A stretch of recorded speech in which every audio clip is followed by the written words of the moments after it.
देखो, स्पाइडरमैन के साथ ये जो म्यूटेशन हो रहा है इस मूवी में, ये नो वे होम में भी दिखा दिया था। बस फर्क इतना है कि हम उस समय इस चीज को समझ नहीं पाए। डॉक्टर स्ट्रेंज ने जब पीटर की आत्मा को बाहर निकाल दिया था, तब इधर पीटर की बॉडी खुद अपने आप को कंट्रोल कर रही थी, वहीं दूसरी तरफ पीटर अपने सोल के साथ अलग था। हमें हल्का हल्का समझ में आ गया था कि दो पर्सनैलिटी है, एक शरीर है, लेकिन हमें ये नहीं पता था कि यहाँ ये हल्क जैसा रूप ले सकता है। आपको मैं एक चीज और भी क्लियर कर दूं जो रिसेंट में ही सामने आई है कि पीटर का हाल कुछ ब्रूस बैनर जैसा ही है। ब्रूस बैनर जैसे हल्क को कंट्रोल करता था, वैसे ही अब पीटर के साथ सेम वही कुछ हो रहा है। पर यहाँ पर पीटर और ब्रूस बैनर में अंतर ये है कि जब इन दोनों की आत्माओं को अलग अलग निकाला गया, तब पीटर ही ऐसा था जिसकी दूसरी कॉन्शियसनेस मतलब दूसरी पहचान स्पाइडरमैन बॉडी के कंट्रोल में थी, वहीं हल्क का शरीर बेहोश हो गया था। अब हल्क की इस सिचुएशन को समझना भी इतना इजी नहीं है, क्योंकि उसके साथ पिछली कई लंबी हिस्ट्री रही है। दूसरी तरफ एक पर्सन में उनके पर्सोना को दो अलग अलग तोड़ना ये पहली बार नहीं हुआ है। आपको याद है Avenger assemble secret Wars animation में, जहां बियॉन्डर हल्क और ब्रूस बैनर को ब्रूस बैनर की बॉडी से अलग कर देता है। सेम चीज डॉक्टर डूम के साथ भी है, और मैं आपको यहां से एक प्रेडिक्शन देता हूं कि आने वाली डूम्सडे या सीक्रेट वॉर्स में डॉक्टर डूम हल्क और ब्रूस बैनर को उसकी बॉडी से अलग अलग दोनों फिजिकल बॉडी के साथ खड़ा कर देगा, जैसे एशियन वन और डॉक्टर स्ट्रेंज ने किया है। पर यहाँ पर सोल के साथ हुआ है, लेकिन यहाँ डॉक्टर डूम इन्हें एक नई फिजिकल बॉडी देगा, क्योंकि कॉमिक्स में ये ऑलरेडी हो चुका है। अब स्पाइडरमैन के साथ भी यही है। जब रेडियो एक्टिव स्पाइडर ने पीटर को काटा, तब से पीटर की बॉडी एक म्यूटेशन मूड में चली गई। तब से लगातार बदलाव हो रहे हैं, लेकिन ब्रांड न्यू डे में वो चीज बाहर निकल के आ रही है। और सेम चीज इसी के समांतर हल्क की कहानी चल रही है, क्योंकि उसका भी म्यूटेशन या गामा से भरा हुआ हल्क वो भी अंदर अपने आप को संभाल नहीं पा रहा है। दूसरी चीज, स्पाइडरमैन ब्रांड न्यू डे में जो हमारा हल्क है, उसने हल्क के बारे में कुछ नहीं सुना है। मतलब ये सैवेज हल्क उस समय का है जब अबॉमिनेशन से उसकी बैटल हो रही थी। बाद में ब्रूस बैनर ने अपने आप को कंट्रोल किया और एक नई पर्सोना को जन्म दिया, जो था स्मार्ट हल्क, जिसका फाइनल हमें देखने को मिला एंड गेम में। यकीन करो, मैंने जितनी भी हल्क की कॉमिक्स पढ़ी है और वहां मैंने जितने भी पर्सोना देखे हैं, लगभग 10 के करीब हैं। इन सब की एक खुद की मेमोरी है। जब ये पर्सोना टेक ओवर करते हैं, तो ये उसी मेमोरी के साथ वापस लौट आते हैं, और ये चीज हल्क को और भी खतरनाक बना देती है। आपको ये सुनकर अच्छा भी लगेगा कि यहाँ से हल्क की कहानी प्लेनेट हल्क और वर्ल्ड वॉर हल्क की तरफ बढ़ रही है।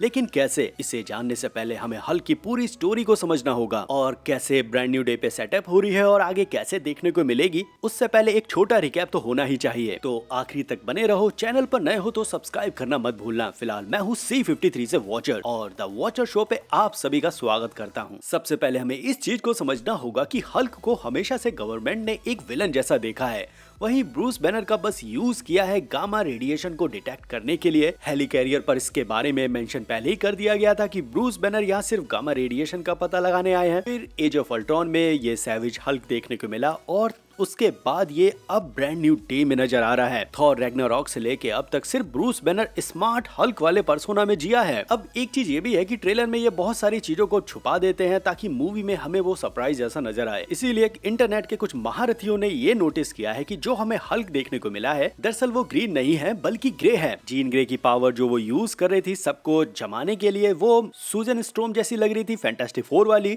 लेकिन रिसेंट में ही एक और लीक सामने आया जहाँ ये पावर सेम एक्समैन 97 की एनिमेटेड जीन ग्रे जैसी पिंक है। तो ये सारी चीजें देखकर हम ये भी नहीं कह सकते कि सोनी और मार्वल हल्क या सैवेज हल्क या ग्रे हल्क को लेकर किस तरफ जा रहा है। एक बार किसी महान इंसान कैंग ने कहा था कि अगर किसी का फ्यूचर जानना है तो उसके पास्ट में देखो। इसीलिए हम चलते हैं बिल्कुल शुरुआत 2003 में, जब हमारे सामने पहली बार हल्क मूवी आई। इस मूवी में हमने हल्क के ओरिजिन को ऐसा देखा कि ब्रूस बैनर गामा रेडिएशन के चपेट में आ जाता है, और उसके अंदर जो एक बच्चा डरा गुस्से से भरा हुआ वो हल्क के रूप में बाहर निकलता है। इस समय का यह हल्क ओरिजिन बिल्कुल कॉमिक एक्यूरेट था, क्योंकि कॉमिक्स में जब हल्क मतलब ब्रूस बैनर बच्चा था, तब ब्रूस बैनर के बाप उसको बहुत मारते थे, यहाँ तक कि ये डरा रहता था और इतनी खुंदक में और गुस्से से भर जाता था। लेकिन एक बच्चा होने के नाते वो कुछ कर नहीं सकता था। ये चीज ब्रूस बैनर के अंदर हमेशा दबी रह गई, और जब गामा रेडिएशन ब्रूस बैनर के साथ वाला ये कांड हुआ, तब उसका ये पर्सोना सामने आया। अब ये हल्क वही बच्चा था जिसको उसके बाप परेशान करते थे। कॉमिक्स में हल्क के साथ ये भी है कि उसको एक बीमारी है, multiple personality syndrome, DID, dissociative identity disorder के साथ भी हल्क को जोड़कर दिखाया है। शुरुआती हल्क 2003 मूवी में बेटी रोज, जो ब्रूस बैनर की प्रेमिका थी, और बेटी रोज के फादर रॉस को अच्छे से सेटअप कर दिया गया था। फिर 2008 की हल्क मूवी शुरू हुई, और यहाँ हमें दिखाया गया कि ब्रूस बैनर एक आध्यात्मिक जर्नी पर है।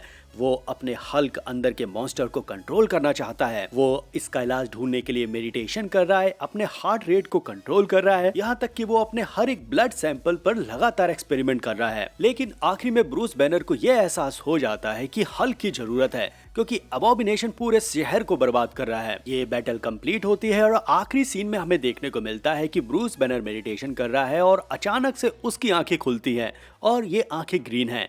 मतलब यहाँ ब्रूस बैनर ने हल्क पर कंट्रोल पा लिया है। फिर यहाँ से हल्क की एक और नई कहानी शुरू होती है 2012 अवेंजर्स में, जहाँ नताशा हल्क को फ्यूरी के पास लाती है और यहाँ ब्रूस बैनर यकीन दिलाता है कि हल्क पर अभी उसका कोई कंट्रोल नहीं है। टोनी भी अपने झटकों से चेक करता है कि हाँ, ब्रूस बैनर ने हल्क को अच्छे से कंट्रोल किया है। लेकिन इसके कुछ समय बाद लोकी हेलिकैरियर पे आता है, माइंड स्टोन से ब्रूस बैनर को विचलित करता है और फिर हल्क बाहर आता है और थॉर के साथ जो बैटल देखी वो सब। थॉर के साथ जब ये फाइट कंप्लीट होती है तब हल्क नीचे वेयर हाउस में गिरता है और एक डिलीटेड सीन है जहाँ ब्रूस बैनर बताता है कि वो ये काम अच्छे से तो कर सकता है, लेकिन उससे कई ज्यादा नुकसान हो सकता है। दूसरी चीज, शुरुआत की दोनों एवेंजर्स में अगर आप हल्क की आंखें देखोगे तो वो डरी हुई है या गुस्से में है। खैर, इसके बाद आई एम ऑलवेज एंग्री ये चीज बताती है कि ब्रूस बैनर हल्क को कंट्रोल कर सकता है। फिर इसके बाद बारी आई एज ऑफ अल्ट्रॉन की और यहाँ से ब्रूस बैनर और हल्क के लिए चीजें बदलना शुरू हो गई। दोनों को एहसास हो गया था कि जो भी उनके साथ इस मूवी में हुआ है वो लोगों के लिए एक खतरा बन चुके हैं। एक बच्चे की तरह छुपकर हल्क यहाँ से चला गया और दिखाई दिया हमें थॉर रैग्नारॉक में। पर एक सेकंड, एज ऑफ अल्ट्रॉन में एक चीज और भी हुई है जो छूट गई है। वांडा ने जो सभी एवेंजर्स को विजन दिखाए थे वहाँ हल्क का विजन हमें देखने को नहीं मिला। टोनी ने अपने सबसे बड़े डर को देखा जो डॉक्टर डूम से कनेक्ट हो रहा है। थॉर, कैप्टन अमेरिका, इन सभी ने अपने एक डर को देखा, लेकिन हल्क के डर का क्या, मतलब ब्रूस बैनर के डर का क्या? मेरे हिसाब से हल्क ने यहाँ अपने वो डर को देखा होगा जब ब्रूस बैनर का बाप उसे और उसकी माँ को बचपन में बुरी तरह से मारता था। आखिरी में हल्क ने ब्रूस बैनर के पर्सोना को छुपाकर यहाँ से भागने का फैसला किया और कहानी शुरू हुई थॉर रैग्नारॉक की। हल्क हमें जो इस मूवी में दिखाई दिया वो लगभग 4 साल के बच्चे जितना था। वो शब्द बोल सकता था और अपने एंगर को वैसे ही दिखाता जैसा एक बच्चा दिखाता है। पर यहाँ पर एक चीज ये हुई, हल्क की हाइट कम हो गई। अब यहाँ पर ब्रूस बैनर ने ये महसूस किया कि हल्क के दिमाग में फंसा रहना कैसा महसूस होता है, वैसे ही हल्क के साथ है। और हल्क ने भी महसूस किया होगा कि जब ब्रूस बैनर कंट्रोल में रहता है तो फंसा होना क्या होता है। फिर इसके बाद थॉर रैग्नारॉक में सबको बचाने के लिए ब्रूस फिर से हल्क बना। ये हल्क बाद में थैनोस से पिटा, अर्थ पर पहुंचा और वापस से ब्रूस बना। कुछ ही मिनटों में ब्लैक ऑर्डर वापस से अर्थ पर आ गए और ब्रूस बैनर ने फिर से हल्क बनने की कोशिश की, लेकिन वो 2 हिस्सों में टूटा, जहां आधा हिस्सा नो बोल रहा था और यही वो मोमेंट था जहां से स्मार्ट हल्क की कहानी बनना शुरू हो गई थी। इन्फिनिटी वॉर के डिलीटेड सीन में ये भी था कि ब्रूस बैनर अपना आर्मर तोड़ता है और अंदर से एक स्मार्ट हल्क निकलता है जो अब समझदारी वाली बातें कर रहा है और नताशा ये देखकर हैरान है कि ब्रूस बैनर ने बीच का कोई रास्ता निकाल लिया है। लेकिन इन्फिनिटी वॉर में इस चीज को रखा नहीं और ये सीधा हमने देखा एंड गेम में, जहां स्मार्ट हल्क ने बताया कि बुद्धि और शरीर का यूज किया है ये स्मार्ट हल्क बनाने के लिए। और वास्तव में ये चीज एक खिचड़ी जैसा ही था, क्योंकि यहाँ पे ना प्रॉपर हल्क है ना ही ब्रूस बैनर। और इस चीज को भी आप एंड गेम मूवी में देख सकते हो, जब स्मार्ट हल्क से मदद मांगी गई थी एंड मैन द्वारा कि टाइम ट्रेवल करना है ये सारा सब कुछ, तब स्मार्ट हल्क का रिस्पॉन्स क्या था? वो एक साइंटिस्ट होके रिप्लाई नहीं कर रहा था, ना ही वो ऐसी चीजों को समझ रहा था। पर टोनी ने इस चीज को भी माना है कि ब्रूस बैनर एक जीनियस साइंटिस्ट है, लेकिन स्मार्ट हल्क वाले फेज में ये चीज कुछ दबी सी रह जाती है। एशियंट 1 ने एंड गेम में ये भी क्लियर कर दिया कि हल्क की सोल हमेशा से ब्रूस बैनर ही है और इसीलिए जब हल्क ने स्नैप किया होगा और जब वो सोल वर्ल्ड पहुंचा, दरअसल यहाँ पर ब्रूस बैनर ही होगा। हमें ये सोल वर्ड और ब्रूस बैनर के साथ के सीन को दिखाया नहीं गया, लेकिन अब यहाँ इस मूवी में शायद हमें ये देखने को मिलने जा रहा है। स्पॉइलर नहीं दे रहा, बस मेरा प्रेडिक्शन है। और यहाँ पे मैं तुम्हें एक पैटर्न ये भी समझा देता हूँ कि स्पाइडरमैन के जितने भी विलन है उनकी एक लंबी पास्ट स्टोरी रहती है। सबसे पहले वल्चर जिसका लिंक था 2012 एवेंजर्स से, फिर आया मिस्टीरियो जिसका लिंक था आयरन मैन और सिविल वॉर से, फिर गॉब्लिन, ऑक्टोपस, सैंडमैन, इलेक्ट्रो, अब हमारे सामने स्कॉर्पियन है जो होम कमिंग से कनेक्टेड है। वहीं हल्क के साथ भी ऐसा ही है। एज ऑफ अल्ट्रॉन में हल्क ने क्या देखा और स्नैप के बाद सोल वर्ल्ड में हल्क के साथ क्या हुआ, ये एक अच्छा तरीका है ब्रांड न्यू में इस चीज को दिखाने का। सेम चीज जीन ग्रे पर भी अप्लाई होती है, जिसके बारे में हम अगली वीडियो में बात करेंगे। खैर, इसके बाद हमें ब्रूस बैनर दिखा शांग-ची के पोस्ट क्रेडिट सीन में, हाथ में लगा हुआ हम ये यंत्र देख सकते हैं और इसके बारे में एक्सप्लेनेशन मिला हमें शी हल्क सीरीज में। यहीं पर ब्रूस बैनर ने बताया कि ये जो यंत्र है यही चीज उसे हल्क में बदलने से रोकती है। यहीं पर शी हल्क का ओरिजिन भी हुआ जो हल्क के ब्लड से बनी। साथ ही ये जो यंत्र बनाया है वो टोनी ने क्रिएट नहीं किया है, बल्कि ब्रूस बैनर भी इतना इंटेलिजेंट है कि वो ये बना सकता है। उसके पास खुद की लैब है। हमने पिछली वीडियो में बात की थी कि कैसे टोनी और ब्रूस बैनर ने एक सीक्रेट लैब को बनाया है ब्रूस बैनर के लिए। फिलहाल जैसे ही शी हल्क को हल्क की पावर मिलती है तब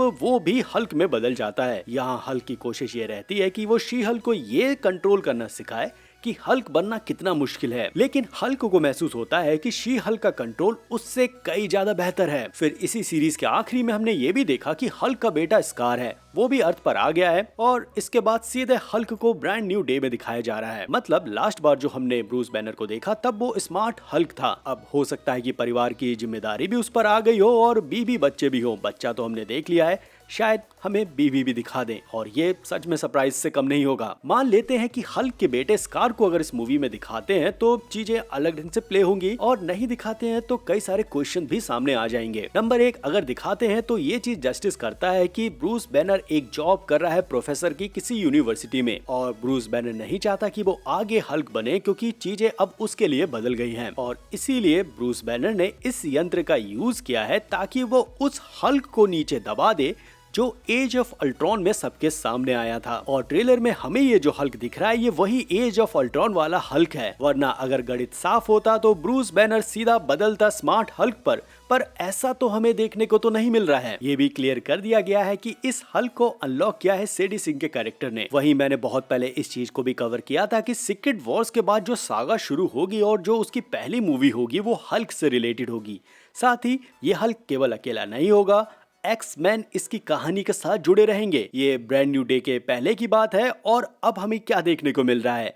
Hulk Spiderman brand new day में है, सेडी सिंह का कैरेक्टर भी जीन ग्रे लगभग वही है और डीओडीसी जहां विलियम मैट्स कर प्ले कर रहा है। ये सारी चीजें मिलकर आगे म्यूटेंट सागा को तैयार कर रही हैं और मेरे हिसाब से बिल्कुल सही तरीका है। बस 2 मूवी है और उसके बाद एमसीयू रिबूट हो जाएगा। Avengers end game secret Wars loop का वो हिस्सा है जहाँ से नई कहानी शुरू होगी, लेकिन जो नई कहानी दिखाई जाएगी उससे पहले क्या प्लॉट स्टोरी तैयार होती है तो उसके लिए मात्र Spiderman brand new day movie है। यही मार्वल का तरीका है। आने वाली मूवी के लिए वो कुछ पहले मूवी में चीजों को सेट कर देता है। World war Hulk, planet Hulk, X Men mutant और डीओडीसी का एक एंटी म्यूटेंट ऑर्गेनाइजेशन बनना। यहाँ तक कि जो सप्रेसर ब्रूस बैनर अपने लिए यूज कर रहा है क्या पता वो म्यूटेंट के लिए या सुपर हीरोज के लिए एक कॉलर बन जाए। सेम डेडपूल, लोकी और X Men days of future past में देखा था कुछ वैसा ही और एक कॉमिक एक्यूरेट नई सिविल वॉर देखने को मिले फेज 7 के आसपास। आई नो कॉमिक्स के हिसाब से यहाँ बहुत सारी पॉसिबिलिटी है जहाँ एमसीयू इस चीज को प्ले कर सकता है, लेकिन उससे पहले हमें इस मूवी को देखना होगा और ये हमें क्या दे रहे हैं उस हिसाब से एमसीयू का फ्यूचर डिसाइड होगा। वहीं इस सवाल का आंसर कि डूम्सडे में हल्क और स्पाइडरमैन क्यों नहीं है और क्या वो हमें इस मूवी में देखने को मिलेंगे, इसका भी जवाब ये मूवी देगी। खैर वीडियो लंबी हो रही है तो हम अगली वीडियो में कई सारी और चीजों पर बात करेंगे। और हाँ, मार्वल फैन होने के नाते दूसरे फैंस को अगर सपोर्ट देना चाहते हो तो प्लीज चैनल को सब्सक्राइब करो। वीडियो मेरी अच्छी होती है, बस यार देख लिया करो। ध्यान रखो, बाय।